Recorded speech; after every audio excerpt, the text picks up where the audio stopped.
අද ලෝකයේ වේගවත්ම sannivedana තාක්ෂණය තමයි 5G. තත්පර කීපයකින් ලොකුම ෆයිල් එකක් ඩවුන්ලෝඩ් කරන්න පුළුවන්. මේ තාක්ෂණය ගැන සමහරු හිතන්නේ පුදුම හිතන දෙයක් කියලා.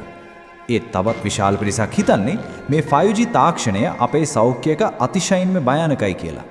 සමහරු කියන්නේ 5G නිසා පිළිකා හැදෙනවා, ප්‍රතිශක්තිය අඩු වෙනවා කියලා. ඇත්තටම මේක පිටිපස්සේ තියෙන විද්‍යාව මොකද්ද? මේවා ඇත්තද? අපි මේ වීඩියෝෙන් 5G තාක්ෂණය සහ එහි සෞඛ්‍ය බලපෑම් ගැන ඇති මිත්‍යා මත සහ සත්‍ය කරුණු විග්‍රහ කරමු. 5G යනු කොමක්ද සහ ඒ ක්‍රියා කරන්නේ කෙසේද? 5G කියන්නේ ජංගම දුරකථන sannivedanaයේ පස්වන පරම්පරාවයි. මේක 4G වලට වඩා සැලකිය යුතු තරම් වේගවත් සහ විශ්වසනීයයි. 5G තාක්ෂණය ප්‍රධාන වශයෙන්ම තරංග කලාප දෙකක් පාවිච්චි කරනවා. එකක් 6 GHz ට අඩු පහළ සංඛ්‍යාත වන අතර අනෙක 24 GHz ට වැඩි ඉහළ සංඛ්‍යාත වේ. මේ ඉහළ සංඛ්‍යාත වේගවත් දත්ත හුවමාරුවට උදව් කළත් ඒවට දුර යන්න බෑ. ඒ නිසා 5G සඳහා ගොඩක් කුඩා ඇන්ටනා කුළුණු අවශ්‍ය වෙනවා. මේවා අද අපි දකින සාමාන්‍ය කුළුණු වගේ නෙවෙයි. පොඩි විදුලි කණු වගේ ස්ථානවල සවි කරනවා. මේ කුළුණු වැඩිවීම තමයි විකිරණ වැඩි වෙනවා කියන බියට ප්‍රධානම හේතුව. මිත්‍යාව සහ සත්‍ය. 5G ගැන ඇති ප්‍රධානතම බිය තමයි ඒ පිළිකා ඇති කරන බව. ඒත් මේක විද්‍යාත්මකව සනාථ නොකළ මිත්‍යාවක්. මිත්‍යාව 5G විකිරණ X කිරණ වගේම DNA වලට හානි කරනවා. සත්‍ය 5G තාක්ෂණයෙන් පිටවන්නේ අයනීකරණය නොවන විකිරණ non-ionizing radiation. විද්‍යාවේදී විකිරණ වර්ග දෙකක් තියෙනවා. අයනීකරණය වන විකිරණ ionizing radiation මේවට X කිරණ ගාමා කිරණ වගේ අධික ශක්තියක් තියෙනවා. මේවා DNA වලට හානි කරලා පිළිකා ඇති කරන්න පුළුවන්. අයනීකරණය නොවන විකිරණ non-ionizing radiation මේවට 5G Wi-Fi FM රේඩියෝ සහ දෘශ්‍ය ආලෝකය වගේ අඩු ශක්තියක් තියෙනවා. මේවට DNA වලට හානි කරන තරම් ශක්තියක් නැහැ. 5G විකිරණ මේ දෙවන වර්ගයට අයිති නිසා ඒන් පිළිකා ඇතිවීමේ අවදානමක් නැහැ කියලායි ලෝක සෞඛ්‍ය සංවිධානය ඇතුළු ආයතන කියන්නේ. සෞඛ්‍ය බලපෑම්.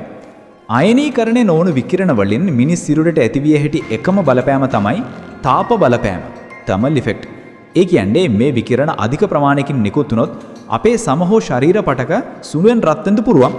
ඒත් 5G කුළුණු වලින් හෝ දුරකථනින් නිකුත් වන විකිරණ ප්‍රමාණය ජාත්‍යන්තර මාර්ගෝපදේශවලට වඩා දහස් ගුණයකින් අඩුයි.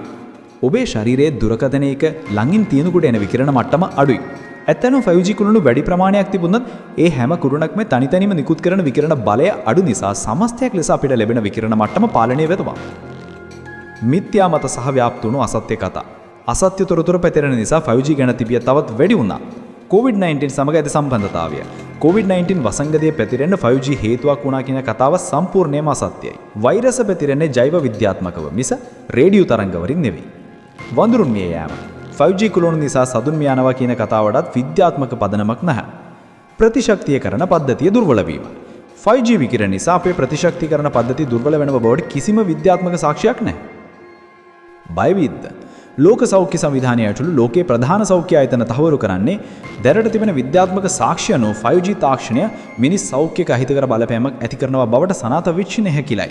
5G නිසා අපිට වැඩි වේගයක්, ස්මාර්ට් නගර සහ දියුණු සෞඛ්‍ය සේවාවන් වැනි වාසි රැසක් ලැබෙනවා. කෙසේ වෙතත් ඔබ බයෙන් සිටිනවා නම් ඔබට හැම වෙලාවම hands free භාවිතයෙන් සහ දුරකථනය ශරීරයෙන් ඈත් කර තැබීමෙන් විකිරණ නිරාවරණය තවත් අඩු කරගන්න පුළුවන්. 5G තාක්ෂණය ගැන ඔබේ අදහස් පහලින් කමෙන්ට් කරන්න. අපුරු ලෝකයේ channel එක subscribe කරන්න අමතක කරන්න එපා. තවත් මේ වගේ වීඩියෝ එකකින් හම්බෙමු. ගිහින් එන්න.